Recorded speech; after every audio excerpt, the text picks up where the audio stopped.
नूरा कुश्ती चाइना के साथ खेल रहे हैं।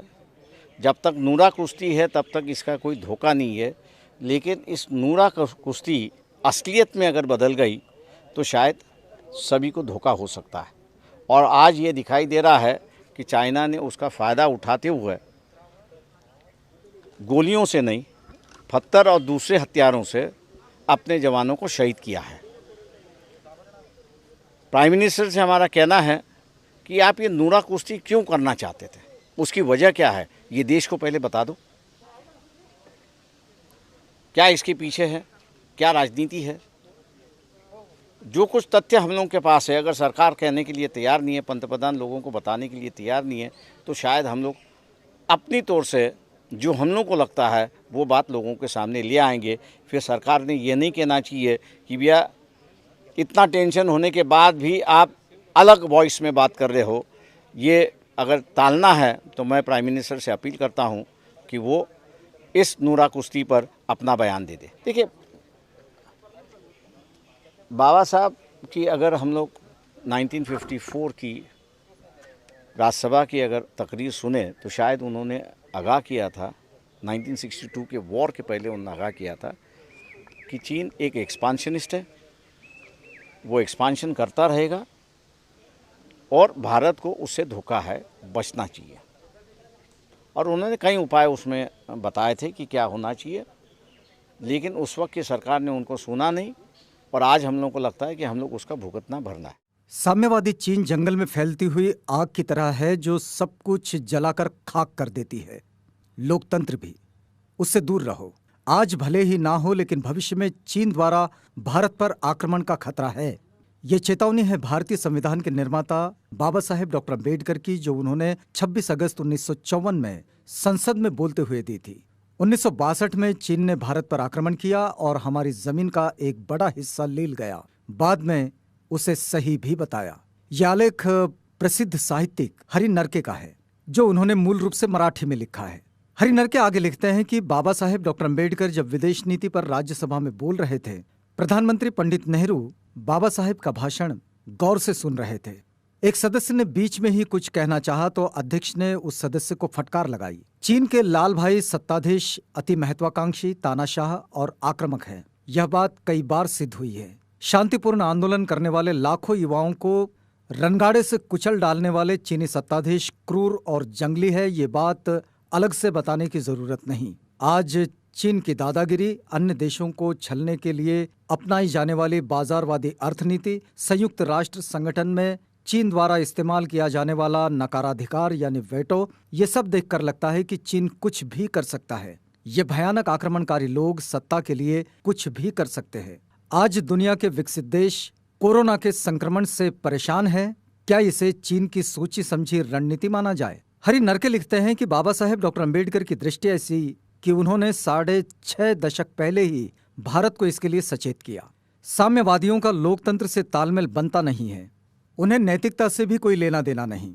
बाबा साहेब कहते हैं कि माओ चीन में बौद्धों के साथ अमानुषता का व्यवहार कर रहा है। ये बिल्कुल साफ है कि वह पंचशीलों को पैरों तले रौंदने वाला सत्ताधीश है। भारत ने चीन से दोस्ती नहीं करनी चाहिए। भारत ने लोकतांत्रिक देशों के साथ मैत्री करनी चाहिए। राज्यसभा के सदस्य के रूप में बोलते हुए बाबा साहेब ने आगे कहा कि साम्यवाद और लोकतंत्र एक साथ नहीं रह सकते। साम्यवादियों के पड़ोसियों ने हमेशा सचेत रहना चाहिए। चीन को अपनी सरहद भारत से जोड़ने के लिए भारत ने मदद करना दुर्भाग्यपूर्ण है। यह गलती भारत को बहुत महंगी पड़ सकती है। चीन को आक्रमण करने की चटक लग गई है। माओ ने तिब्बत करार में पंचशील और अनाक्रमण भले ही स्वीकार किया है, लेकिन माओ का पंचशील पर विश्वास नहीं। चीनी राजनीति के दो तत्व हैं। पहली बात, उनकी राजनीति हमेशा बदलती रहती है। दूसरी बात, उनकी दुनिया में किसी भी नीति का कोई मतलब नहीं होता। आज की नीति कल नहीं। उन्हीं के कारण आज एशिया एक रण क्षेत्र बन गया है। साम्यवादी जीवन और शासन पद्धति वाले राष्ट्र से भारत ने दूर ही रहना चाहिए। नेहरू सरकार में 1951 में कानून मंत्री पद से त्यागपत्र देते हुए बाबा साहेब ने इस्तीफे के 5 कारण बताए थे।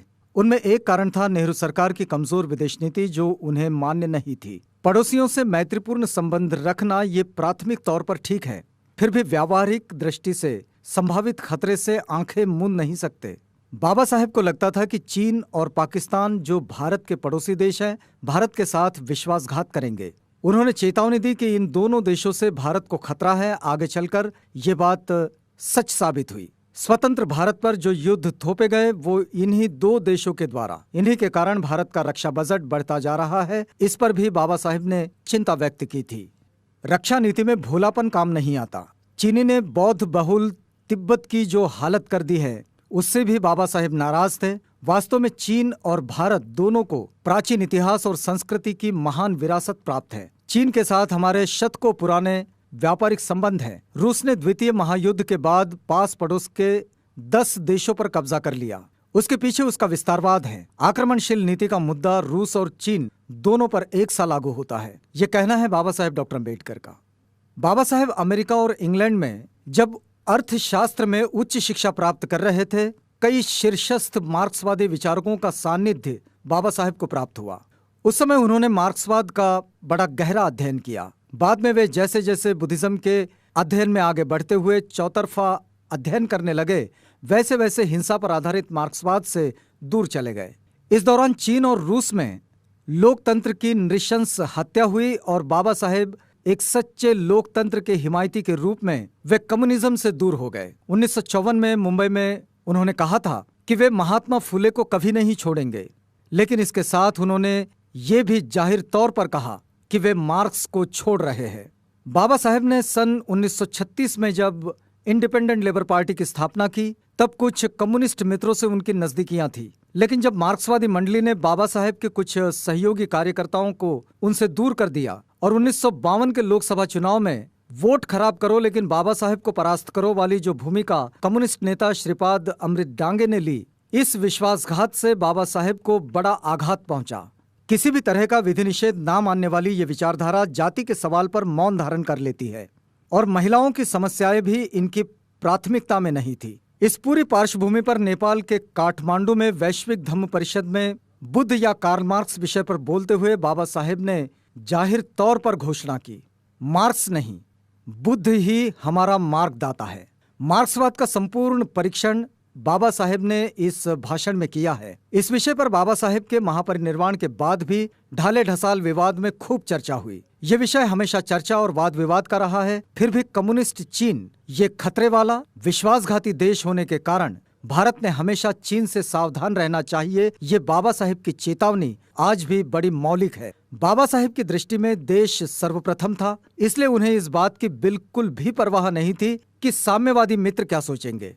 चीन और रशिया में बारिश हुई तो यहाँ छतरी खोलने वालों को छोड़ दिया जाए तो कोई भी चीन की हिंसक और तानाशाही प्रवृत्ति का समर्थन नहीं करेगा। यह आलेख प्रसिद्ध साहित्यिक हरि नरके का है।